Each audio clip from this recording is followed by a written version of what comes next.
बिस्मिल्लाहिर्रहमानिर्रहीम।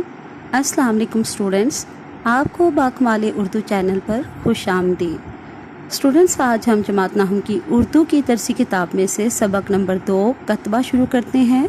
इस सबक कतबा के मुसन्निफ़ ग़ुलाम अब्बास हैं और सिन्फ़ अदब के एतबार से ये एक अफ़साना है और ये सबक अफ़साना जो है इसका माख़िज़ ग़ुलाम अब्बास की किताब आनंदी है। तो स्टूडेंट्स, चूँकि ये सबक कतबा सिन्फ़ अदब के एतबार से एक अफ़साना है, तो पहले हम अफ़साना की तारीफ़ जो है वो देख लेते हैं, यानी अफ़साना क्या होता है, अफ़साना से क्या मुराद है। तो ज़रा हम इसकी तारीफ़ को जान लेते हैं। तो स्टूडेंट्स, लुग़त के एतबार से अफ़साना एक झूठी कहानी को कहते हैं। बेटा बहुत अच्छे से ये याद रखना है, ये एक MCQ है, एक इम्पॉर्टेंट MCQ भी है कि अफ़साना कौन सी कहानी होती है, एक झूठी कहानी होती है। ठीक है, ये एक फ़र्ज़ी, ख़याली और झूठी कहानी होती है। लेकिन अदबी इस्तिलाह में अफ़साना में ज़िंदगी के किसी एक वाक़ये, किसी एक पहलू या फिर किसी एक किरदार को पेश किया जाता है जो उमूमन कहानी की शक्ल में ही होता है। इसलिए इख्तिसार, वहदत तासुर और जामयियत इसकी बुनियादी सिफ़ात हैं। ठीक है, यानी अफ़साने में इख्तिसार पाया जाता है, यानी मुख्तसर होता है ये। वहदत तासुर यानी किसी भी एक पहलू, एक वाक़ये का जो है वो इसमें बयान पाया जाता है। और इसके अलावा नावल जो होता है ना, नावल में पूरी ज़िंदगी के बारे में बताया जाता है, वो पूरी ज़िंदगी पर घूम रहा होता है, पूरी ज़िंदगी के वाक़यात उसमें बयान होते हैं। लेकिन अफ़साना में बिल्कुल इससे उलट बात होती है, यानी अफ़साना ज़िंदगी का सिर्फ़ एक जुज़ पेश करता है, सिर्फ़ एक हिस्से के बारे में बताता है। ठीक है, तो स्टूडेंट्स, अब हम अफ़साना की तारीफ़ के बाद कतबा की कहानी को मुख्तसरन जान लेते हैं। पूरा सबक जो है वो हम नहीं पढ़ेंगे, लेकिन इसकी कहानी मैं मुख्तसरन आपको जो है वो समझा देती हूँ, यानी कि ख़ुलासा ही समझ लें कि ये जो सबक कतबा है ग़ुलाम अब्बास का, ये एक बुनियादी तौर पर जो है ना, ये एक क्लर्क की कहानी है जिसका नाम शरीफ हुसैन है।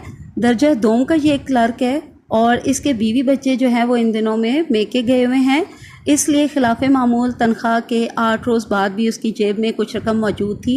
बीवी बच्चों के घर ना होने की वजह से उसे घर जाने की भी कोई जल्दी ना थी। चुनाचे वो बाज़ार में इधर उधर घूमने लगा और ऐसे घूमते घूमते वो सस्ते सामान की तरफ चला गया, यानी जहाँ पे सस्ता सामान बेचा जा रहा था वो दुकानें देखने लगा। फिर वहाँ से वो कबाड़ियों की तरफ चला गया। कबाड़ियों की दुकानों में सामान देखते देखते शरीफ हुसैन को जो है ना, संगे मरमर का नफासत से तराशा हुआ एक टुकड़ा जो है वो नज़र आया, एक कतबा नज़र आया। ठीक है, तो उसने क्या किया कि उसने यूं ही उसकी ना कीमत पूछ ली। तो लेकिन कबाड़िये ने थोड़ी बहुत बहस के बाद इसको वो कतबा जो है वो ख़रीदने पर मजबूर कर दिया। शरीफ हुसैन जो है उसे ज़रूरत तो ना थी, बहरहाल उसने ले लिया मजबूर होकर। और रात को जब वो छत पे लेटा हुआ था अपने घर में, तो लेटे लेटे उसे ख्याल आया कि मुमकिन है कि कभी मेरी तरक्की हो जाए, मेरी तनख्वाह बढ़ जाए और मैं अपना मकान बना लूँ। तो फिर मैं ये करूँगा कि इस कतबे पे अपना नाम लिखवा कर मकान के बाहर दरवाज़े पर लगवा दूँगा। इन्हीं सोचों में ज़िंदगी की मुश्किलात ने जो है उसे मौका ना दिया और इन्हीं सोचों में कई साल गुज़र गए और मुश्किलात का सामना करते करते उसे बिल्कुल मौका ना मिला कि वो अपना घर बना सकता। कुछ अरसे बाद फिर शरीफ हुसैन की जो है वो नौकरी भी ख़त्म हो गई, उसे पेंशन मिलने लग गई। ये हुआ कि उसने अपने बच्चों की अच्छी तरह से शादियां कर दी।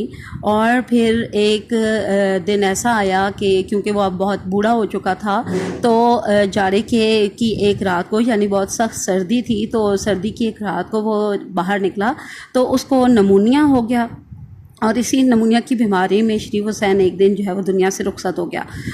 फिर उसके इस दुनिया से चले जाने के कुछ अरसे बाद उसके बड़े बेटे ने मकान की एक बार सफाई करवाई, तो सफाई के दौरान उसको ये कतबा मिला और उसने क्या किया कि जब उसकी नज़र कतबे की इबारत पे पड़ी तो उसे देख के रोना आ गया। उसने सोचा कि क्यों ना इसको इस्तेमाल किया जाए। तो फिर उसके बड़े बेटे ने इसे कतबे की इबारत में थोड़ी सी तरमीम करवा कर उसको बाप की कब्र पर نصب کروا دیا. تو آخر کار کتبہ کی جگہ جو تھی وہ اس کے اپنے ہی آخری مکان، ہمیشہ کا جو ہمارا گھر ہے، آخر کا گھر یعنی کہ قبر، تو وہاں پر اس کا کتبہ جو ہے وہ نصب ہوا.